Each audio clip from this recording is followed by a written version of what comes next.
Итак, простое лекарство для лечения горла, бронхита, танзелита. Ну, короче, от кашля. Весной сажаем вот такую черную редьку. Она выросла разная. Мелкая идет просто в салат. Это тоже. А вот такого размера, значит, происходит вот такая история. Срезаем чуть-чуть низ, чтобы устойчиво стояла.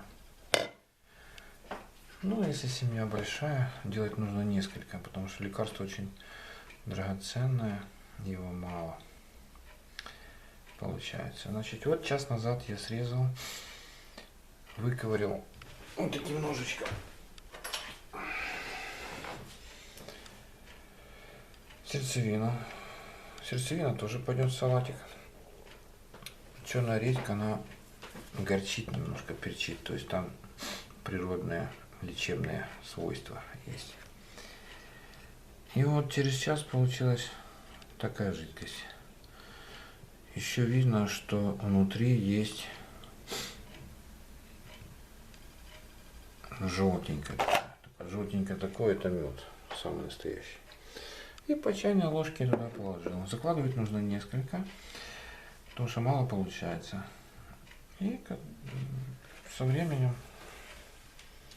через час вот уже получилось, растворилось. Можно на ночь оставлять, к утру задел будет. Через 3-4 часа получается тоненькое лекарство. Эффект удивительный, поразительный.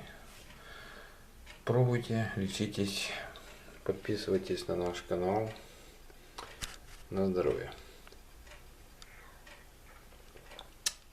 Вещь.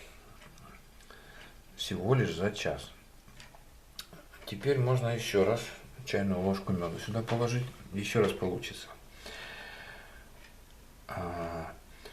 Через 2 раза немножко подковыриваем. Видите, стенки еще позволяют это делать. Еще 5 мм снимаем и в глубину, и в ширину по диаметру. И еще. И каждая редька может приносить пользу. Причем по многу. На здоровье.